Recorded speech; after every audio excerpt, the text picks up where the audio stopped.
et bienvenue à l'émission. Mon nom est Claudine Chauveau-Tardif et c'est moi qui vous accompagne pour les nouvelles locales. On commence notre revue de presse du côté de Lac-Beauport où en mars dernier, Mme Véronique, qui est enseignante de 3e année au bâtiment du lac de l'école Montagnac, elle et ses élèves entreprenaient la grande traversée du Canada en cumulant chaque kilomètre couru sur la piste du terrain de soccer. C'est fait, ils ont maintenant relevé le défi.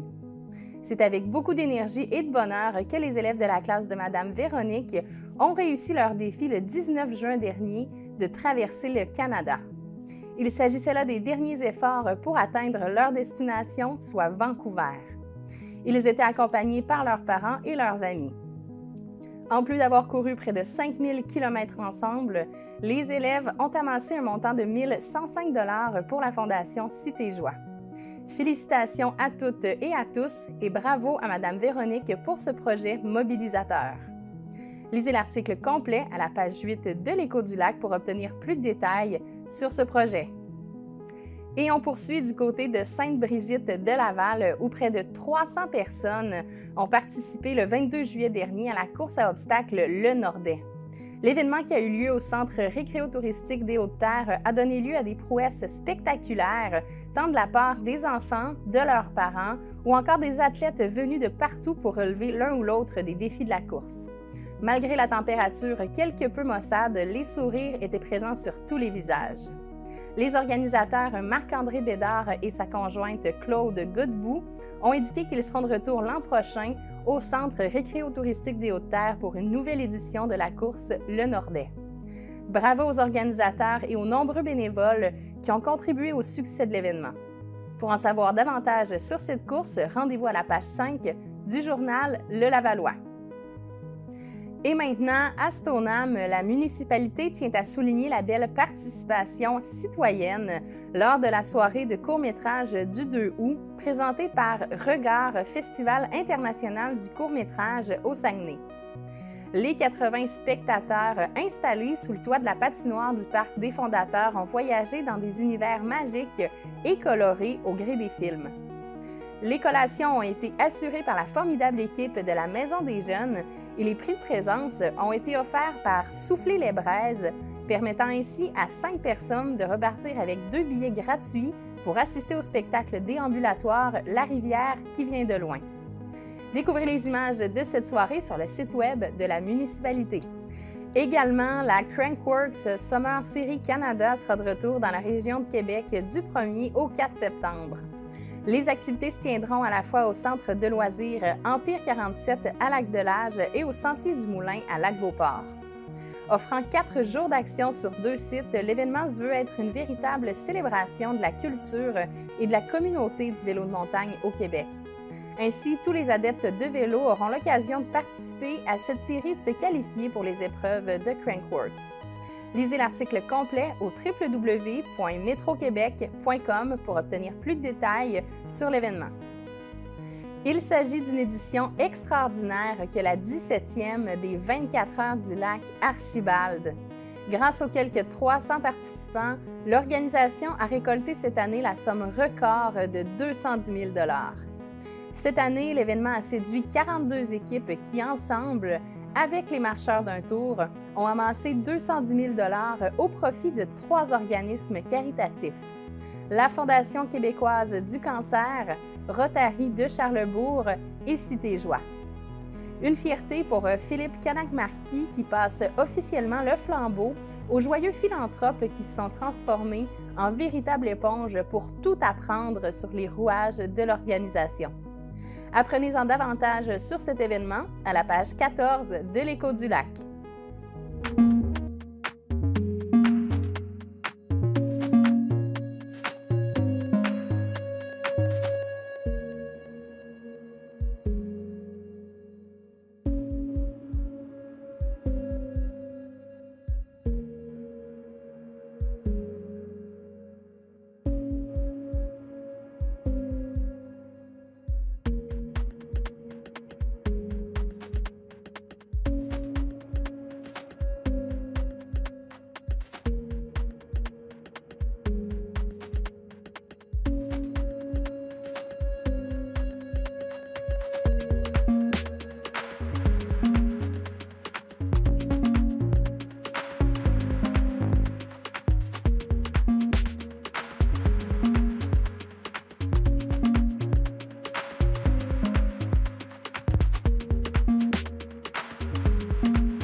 avez un projet de mise en marché de proximité ou d'agrotourisme, ou encore vous souhaitez développer une offre de produits et de services dans une perspective de mise en marché et d'agrotourisme, l'initiative ministérielle Proximité 2023-2024 pourrait vous aider à réaliser votre projet. Ce programme s'adresse autant aux coopératives, aux entreprises agricoles ou de transformation alimentaire, aux OBNL, regroupements d'entreprises, qu'aux entités municipales, aux communautés autochtones ou qu'aux instances publiques.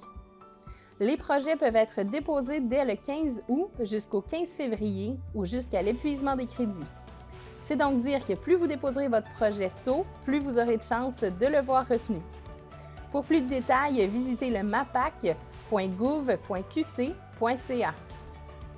C'est plus tranquille l'été ou l'automne? Profitez-en pour peaufiner vos projets de développement. Le Fonds de la région de la capitale-nationale, FRCN, pourrait vous aider à propulser votre projet d'affaires. Cette aide financière convient aux entreprises privées, aux OBNL ou aux villes et municipalités qui composent l'AMRC. Soumettez votre projet dès maintenant au mrcjacques-cartier.com/FRCN.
Voici maintenant 3 annonces du babillard de ccap.tv qui ont attiré notre attention cette semaine. D'abord, l'observation des Perséides au Marais du Nord. Venez admirer le spectacle des étoiles filantes qui illumineront le ciel des Marais du Nord les 16 et 23 août à 20h. L'activité sera animée par M. Éric Gagnon, astronome et animateur scientifique. Pour ceux et celles qui le désirent, un immense télescope sera sur place. Planètes, amas d'étoiles et beaucoup de plaisir seront aussi au rendez-vous. Il s'agit d'une activité familiale et tous sont les bienvenus. Ensuite, la culture s'invite à Lac-Saint-Charles. L'îlot des Palais offre gracieusement à l'espace du lac le théâtre de Guignol, une pièce à saveur historique. L'organisme Rafale est ravi de les accueillir et de contribuer à la culture des gens d'ici. Apportez vos chaises ou vos couvertures pour apprécier ce moment en famille dans une ambiance décontractée en plein air. L'activité aura lieu au 510 rue de l'Age et sera relocalisée au centre Paul-Émile-Beaulieu en cas de pluie. Vous pouvez réserver des billets au www.organismerafale.com. Et finalement, le défi L'Appel du lac, qui est une activité sportive, caritative et citoyenne visant à promouvoir la protection de l'environnement, les saines habitudes de vie ainsi que les bonnes causes citoyennes. Joignez-vous au renommé Pierre Lavoie le samedi 26 août pour entreprendre les différentes activités. Vélo, courses et marches seront possibles autour du lac avec des parcours accessibles à tous de 2 à 25 km. Rendez-vous au www.appelsj.org pour obtenir de l'information ou encore pour vous inscrire. C'est ce qui conclut l'émission de la semaine du 14 août et on se dit à la semaine prochaine.